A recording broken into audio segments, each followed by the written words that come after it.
Hello, fellow cyborgs. Today I want to tell you about all of the best Victorian novels that I have read and all of the worst. So for fun times, I had a look through my Storygraph history with Victorian literature, and I counted how many Victorian works I had read to the best of my ability and relying a lot upon my accurate labeling. And I have concluded that I have read more than 55 Victorian works, which sounds like more and less than I was imagining. Like, I don't think I thought of a number, and when I saw that it was 55 plus, because some things were counted, like some stories are counted individually, some were counted in collections, it's a little wibbly wobbly, and it's possible that things have not all been accurately tagged. To me, it seemed like I have not read very many different novelists, and I didn't think that I had read a lot from the different Victorian novelists that I had read.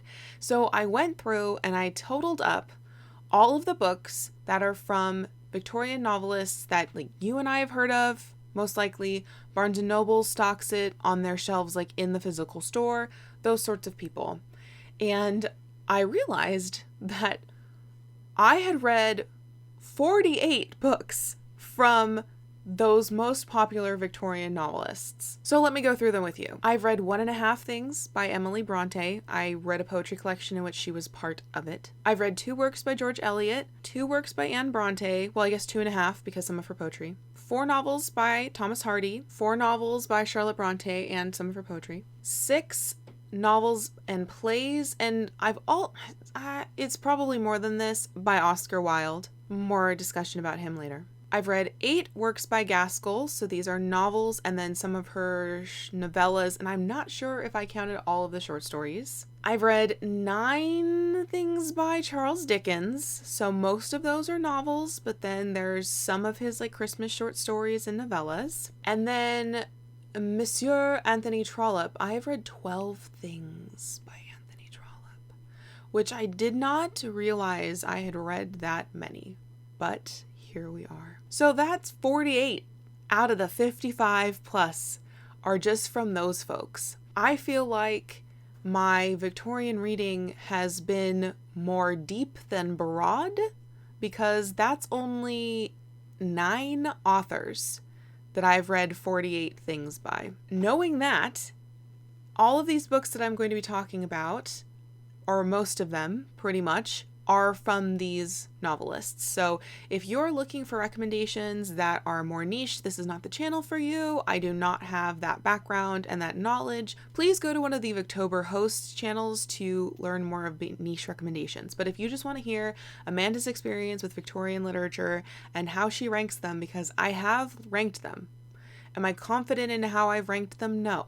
But that's fine. So looking at this list also, out of those 55 plus books, only 18 received 4 or 5 stars from me, and then only 5 received 1 or 2 stars.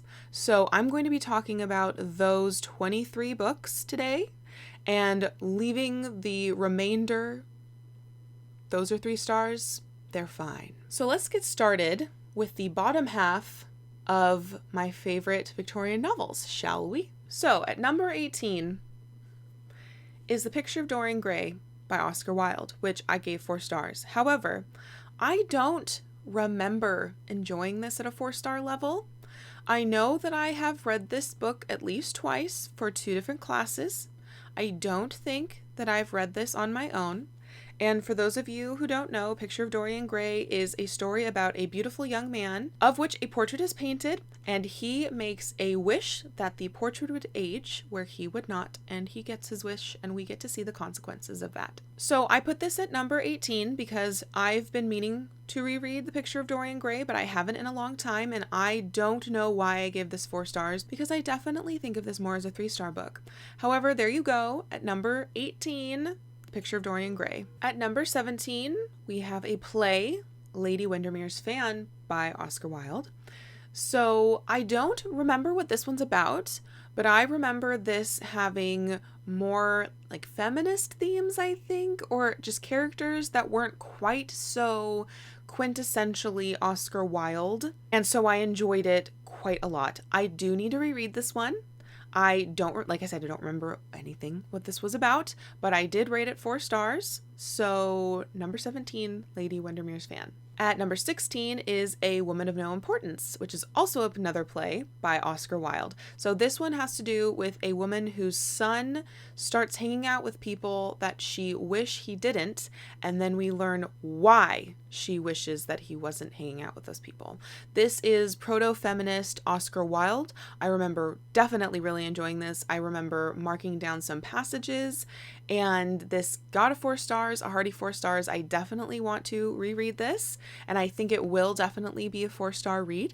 So as far as this list is concerned, this is the definitely, I know what I'm talking about with the ranking. So number 16 was A Woman of No Importance. Number 15 is Mary Barton by Elizabeth Gaskell. So this has to do with Mary Barton trying to navigate her working class job and also 2 potential suitors, and then something incredibly scandalous and shocking. It's not scandalous, it's shocking. Happens halfway through the book. This reminded me a lot of North and South, similar themes. It's set in Manchester, and North and South is set in a fictionalized Manchester, but there's a character in here called Esther, who is kind of a scandalous character, and I have such fond feelings of Esther. I feel like upon rereading, this might migrate up the list, but for now, Mary Barton to me felt like baby North and South. Like we're getting into the rhythm, we're getting into the themes, but it was not quite as chef's kiss as North and South. But Mary Barton is still very much worth the read, and this is one that I definitely want to reread. At number 14 is Dr. Wortle's School by Anthony Trollope. This is a wonderful place to start with Anthony Trollope. It is a standalone that is not 900 pages, and this is about Dr. Wortle, who runs a school. So he employs a couple to work at his school, and then he learns a secret about this couple that makes him question ethics and morality. This has a really tight plot. It has the charm, all of the charm of Anthony Trollope's writing style and characterization, and the fact that it is a relatively short novel, especially compared to Anthony Trollope. This is definitely a gem. Very much deserved. Spot number 14. Upon reread, it might scooch up. Number 13 is The Tenant of Wildfell Hall by Anne Bronte. This is the story of Gilbert, and don't worry about Gilbert. Into his neighborhood moves this mysterious woman, and as he gets to know her, he gets to understand her, what adjective do I want to use for Helen? Her mysterious and troubled past. The first time I read this, it was a 3-star read, and then I reread it and I gave it 4 stars. It is sneaky feminist, and I remember this one party scene where we learn about a couple introverted characters who are at a party just trying to cope, and I was delighted by them. Gilbert is definitely not my favorite, and I also don't love how in the middle section we get an epistolary section, but it doesn't feel like diary entries at all. It's just the same sort of writing style as before, so this is definitely not my favorite by any means, but it's still really, really good. And if you have already read Charlotte and Emily, you definitely need to read Anne Bronte, and you need to read The Tenant of Wildfell Hall. So that's number 13. At number 12 is The Mayor of Casterbridge by Thomas Hardy. This is the only Thomas Hardy on the top books list that I will be talking about today. This is about a man who drunkenly sells his wife and child away to another random man. And then we learn about the consequences of those actions as they come back to haunt him later in his life. This is Thomas Hardy being sad, but not being miserable. And I remember the ending being happy, emotive, but relatively happy and satisfying. Maybe, happy's the wrong word. Satisfying in its emotiveness. I am going to reread this for Victober this year. I might already be in the midst of rereading depending upon when this video comes out. So we'll see if this will adjust up and down the rankings, but so far for right now, this is number 12 favorite Victorian novel, Mayor of Casterbridge. Coming in hot at number 11 is Wuthering Heights by Emily Bronte. I definitely had a love-hate relationship, or a hate-love relationship, with Wuthering Heights. I first read it and thought it was despicable. And then I heard from Katie from Books and Things that this is not a love story that we should be romanticizing. This is a story about revenge. And I read it then, and then all of the ghoulish, grisly things that happen in here were just so atmospheric and satisfying. I might have placed this too highly, to be fair, because most books I like to have an element of pleasantness to them, and this one doesn't really. However, I have reread this one a lot, and it's very atmospheric, and there are a lot of things that I really enjoy about Wuthering Heights. Wuthering Heights is about an isolated community in Yorkshire. Not really a community, it's pretty much two households. And then we see how through the generations they kind of just torment each other. And there are hauntings and ghost stories, and people are being haunted by their parents, not literally, but like figuratively haunted by like the legacy of their parents. And it's a twisty-wisty book, and it's very interesting. So Wuthering Heights by Emily Bronte, definitely a love or hate book for most people, and I have been both, so you can be too. Let's take a brief interlude before we get into the top 10 of my favorite Victorian books, that we talk about my least favorite Victorian books. Most of them I do not have physical copies of because no thanks. However, one of them I have a physical copy of, so let me hold it in my hands for you to see. Agnes Grey by Anne Bronte. I've only read this once, but I remember it being just miserable and not very interesting. This is about the woes of a life of a governess, and then also, like, not the woes, but I only remember just everybody being incredibly awful and it not being very fun to read. I will reread it at one point, mostly because I know Libby Stevenson has narrated an audiobook of this on LibriVox. So one day I will read this and see if my thoughts have changed, but for now, this is one of my least favorite Victorian novels. So now on to the ones that I don't want on my shelves. Next is Tess of the D'Urbervilles by Thomas Hardy. I have read Tess twice, I believe, maybe more than that. Tess is about Tess, whose father wants them to rise in their class hierarchy. They're D'Urbervilles. He sends Tess to go get acquainted with the local D'Urbervilles, which is an aristocratic family, and then her life kind of tanks after that. None of the men in this book are redeemable in my eyes, and it has a miserable ending, and I just don't enjoy reading it. And I have given it 2 stars the last time I read it, and I think I'm done reading Tess of the D'Urbervilles. There are other Hardys I can try, and if I want to be miserable, I'd rather have Gaskell or Dickens make me miserable instead of Thomas Hardy. So next, this is weird. I have the best known works of Oscar Wilde as a 2-star read. However, as you've already heard, the books 18, 17, and 16 of my favorite books, Victorian books, are by Oscar Wilde. So what's going on with this? So the issue is a few years ago, I had a bind-up called The Best Works of Oscar Wilde on my physical TBR, and this was when I was trying to get my physical TBR to 0.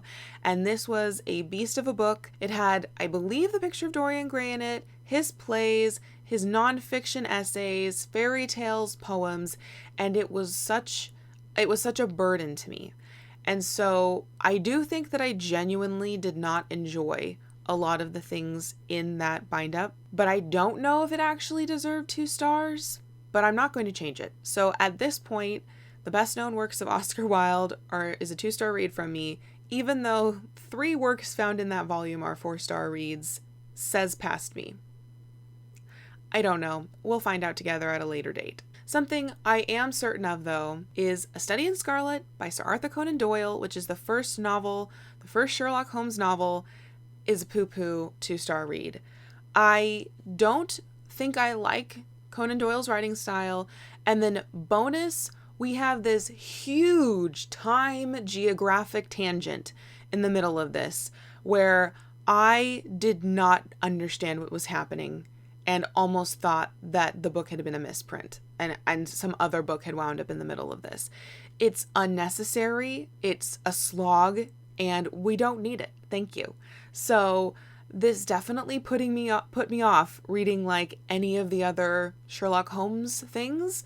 I'm slightly vaguely interested in maybe short stories, but that's all I got in me now. Like, I don't care about the novels. Completely put me off, and I gave this 2 stars. However, the pièce de résistance of the no thank you madam Victorian novels / works is The Woman in White by Wilkie Collins. I read this a few years ago and was just disgusted by the fat phobia and homophobia in this book.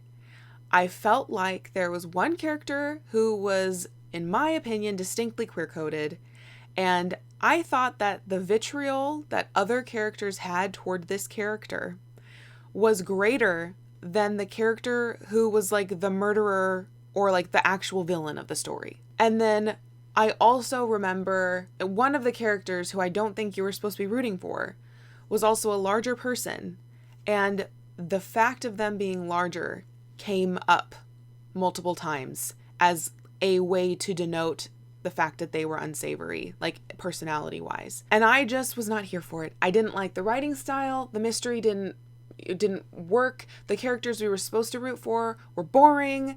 I think there was one character, was her name Marion, who seemed kind of like gender queer, like something about her wanting to be a man, I think, which was interesting, but not enough.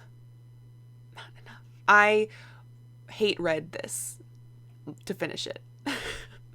So I'm done with Wilkie Collins. No more, no thank you, not interested, goodbye, and I can never recommend The Woman in White. Let's get back to the good books, right? Okay, so number 10, Can You Forgive Her by Anthony Trollope. This is the most recent Victorian novel that I have read, and this is my second favorite Anthony Trollope.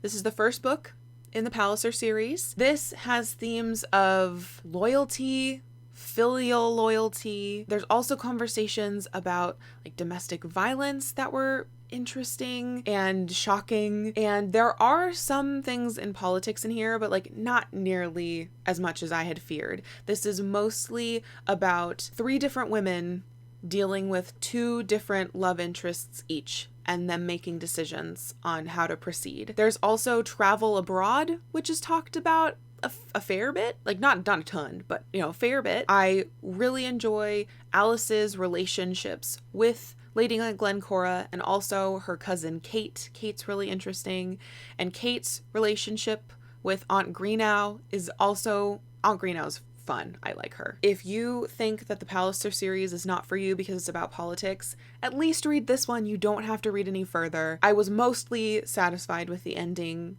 and it was just a really lovely reading experience. So 4 stars, Can You Forgive Her? In the number 9 spot is Ruth by Elizabeth Gaskell. And I think this beat out Can You Forgive Her partly because Ruth is a lot smaller than Can You Forgive Her, and the likelihood of me rereading Ruth is higher.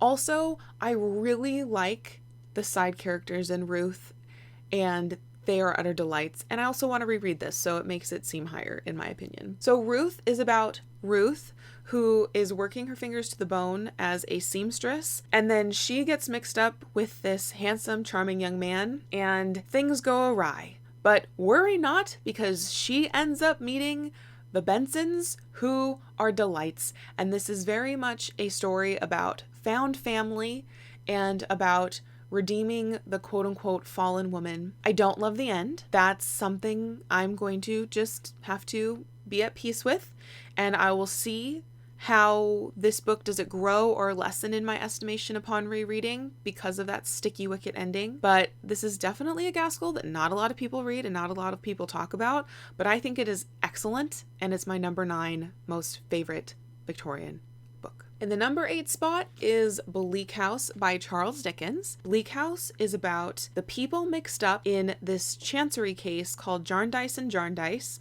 and it's all about like who gets the Jarndyce money. However, the joy in this book is Esther Summerson. Half of this book is in third person, whatever Dickensiness, and half of this book is first person Esther's point of view. And so having that first person Esther point of view to ground you throughout the otherwise muddy judicial things that could potentially be happening in the other parts of the book is very lovely. And this is full of such intrigue and mystery. I don't even remember 3/4 of it, but I do know that I am going to reread it soon because I really, really enjoyed it. Another thing that made this incredibly enjoyable was the fact that Katie from Books and Things did a very long, very detailed look at this book in a read-along a few years ago, and so every 4 chapters I got to reward myself with a long, wonderful video by Katie from Books and Things, which I will probably be doing so upon rereading as well. So definitely don't miss out on Bleak House by Charles Dickens. My 8th most loved Victorian novel. Coming in at number 7 is Dombey and Son by Charles Dickens.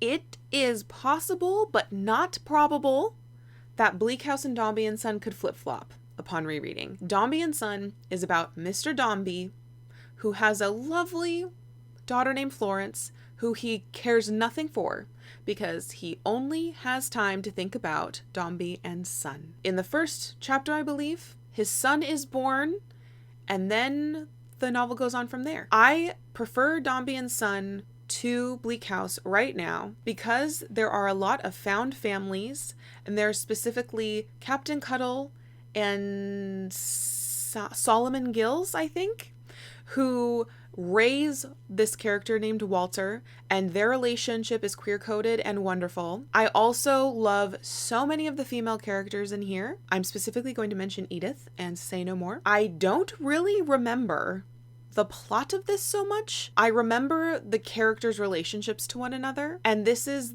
I think, potentially the most feminist, the most outrightly feminist that Dickens gets. And I remember this being such a joy to listen to, the audiobook narrated by David Shaw Parker, and I think this was the first audiobook I heard him narrate, and he is since one of my favorite narrators. So I definitely, desperately need to reread Dombey and Son and re-listen to David while following along in this lovely edition, and I'm really looking forward to it. So Dombey and Son, my 7th favorite Victorian book. At number 6 is A Christmas Carol by Charles Dickens. So I think that it's mostly my favorite Dickens because it's the one that I have read the most, probably will read the most, and I find the story just incredibly delightful. This is about Ebenezer Scrooge, who has bah humbug in his heart, is not a generous person, does not like Christmas, and then he is visited by 3 ghosts over the course of Christmas Eve night and learns the true meaning of Christmas. So I have only ever read this as an audiobook and then watched The Muppets Christmas Carol, which is not the worst adaptation, to be perfectly honest. I don't think I've ever read this physically with my eyes, so I'm not sure how it would rank if I ever did, but this is such a beloved story for me and such an approachable Dickens because it is not 800 pages like Bleak House and Dombey and Son. That's why I put this at the top.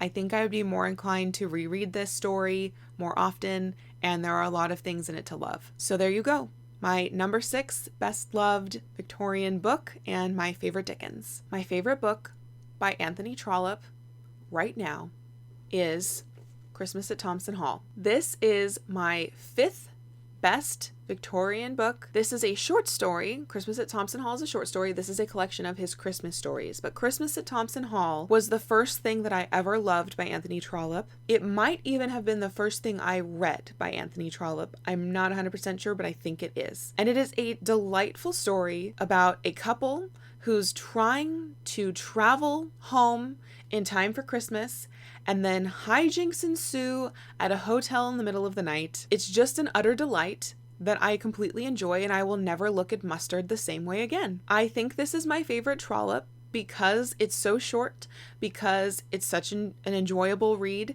and because it's something that I could potentially revisit more frequently than I would any one of his works, other works that I have read. So I am hoping that I can find a longer Trollope work that will supersede Christmas at Thompson Hall, but for now, this is my favorite Trollope, and I'm really looking forward to rereading it this year, and this is also my 5th favorite Victorian book. So everything on the list so far has been 4-star reads, except Christmas at Thompson Hall, the individual story, I believe I gave 5 stars. So now we are at the top of the top. All of these books receive 5 stars from me, and let's see how the chips fall. My 4th most loved Victorian book is Shirley by Charlotte Bronte. I have suspicions, I have said this before, that this could potentially be, one day, my favorite Victorian book, but today is not that day. It's partly in spot number 4 and not in 2 or 3 because I've only read this once, and I am not secure in my opinions on this book. Shirley, in case you didn't know, is a historical novel set in the early 1800s, and we're following Caroline, not Shirley, for most of the book, and she is living with her uncle, who is not very personable. He doesn't spend a lot of time with her, but she spends a lot of time with her cousins, the Moors, who are from Belgium and take it upon themselves to spend a lot of time with her and to teach her about things, specifically the French language. We eventually meet a character, Shirley, who is an heiress to one of the local manor houses in the area, and Shirley is a very interesting character. There is an entire conversation about mermaids in here, which is an utter delight, and I remember this being way less gloomy than Charlotte Bronte's other works can be, and a lot more readable and approachable than I feared it to be, given that it's a historical fiction. There was actually a part in this that I gasped audibly when a plot point was revealed because I hadn't anticipated it. So, looking forward to rereading this at a time when I'm not feeling so much pressure about it.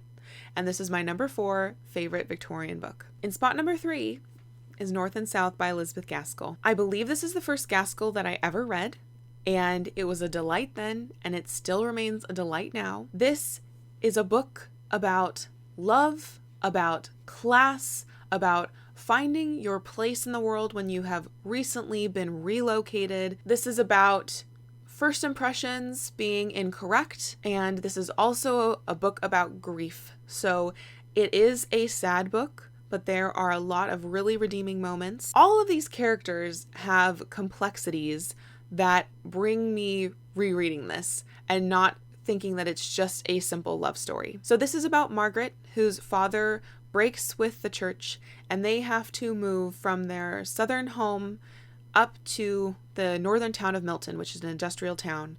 And there they meet the Thorntons, who are factory owners, and they also meet some factory workers. Margaret has to figure out what she thinks about this industrial town and what she thinks about its inhabitants. When I reread it last time, I really took a close look at Mr. Thornton's mother, Mrs. Thornton, and picked apart her character and found her very compelling. I haven't read this in a while, and I think apart from Ruth, this might be the next Gaskell that I reread, and I'm really looking forward to it. So this is my 3rd favorite Victorian book as of this moment. My 2nd favorite Victorian book, it is a novel, but this is a list of books because not all of them are novels, is Wives and Daughters by Elizabeth Gaskell. This is my favorite Gaskell right now, and the only reason why I put this above North and South is because this is more of an ensemble cast book rather than having like a primary 2 characters to care about. The romance that is present in here, there's quite a few romantic relationships in here, is not as present, and for me there are more family and interpersonal things to be looking at and admiring. So this is about Molly, whose father is a doctor, and he's not my favorite person. And he decides that Molly needs a mom. So he goes and marries a lady named Hyacinth.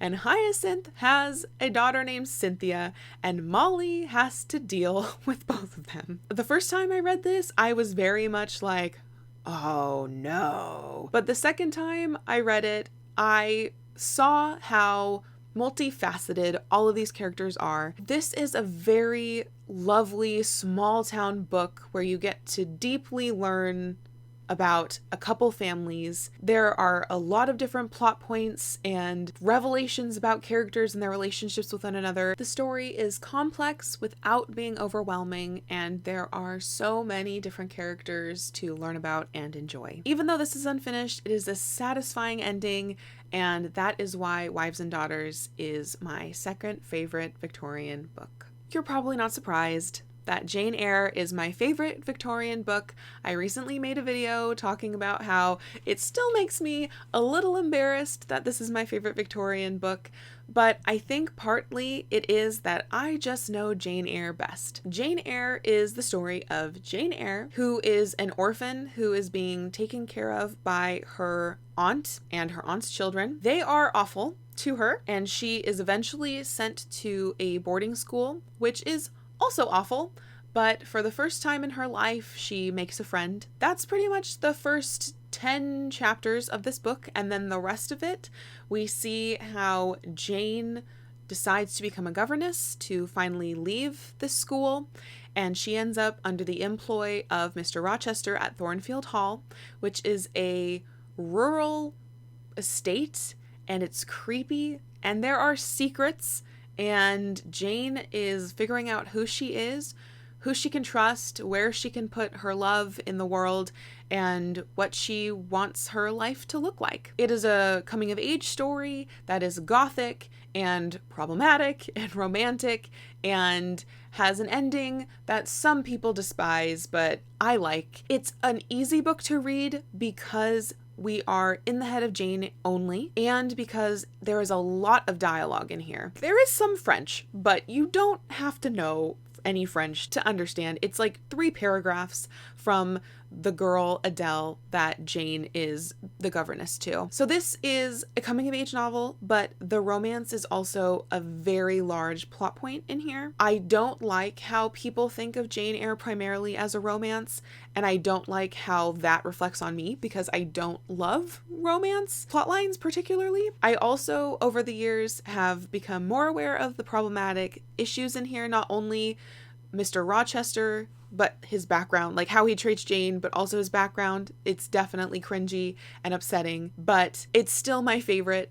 I've read it like 5 or 6 times. The first copy I had of it, I underlined it so much that it is unreadable at this point, but I can't get rid of it because it was my first copy of Jane Eyre. Jane Eyre was also the first classic, I think, that I read after high school for fun. I had to read this in high school, and this was also the first classic I read in high school that I didn't despise, and I actually willingly read it, and I didn't just SparkNote it. So I have a long history with Jane, and I do think that one day Jane Eyre won't be my favorite Victorian novel anymore. But for now, she's still the top. My favorite Victorian book. Well, thank you for sticking around to hear me talk about 23 Victorian books. Let me know in the comments down below if I've convinced you to pick up any of these books, or if you have any recommendations for me. And until next time, enjoy some Victorian literature, hate read some others, and continue to be lovely. My second favorite Victorian book is Wives and Gaskell by Charlotte Bronte.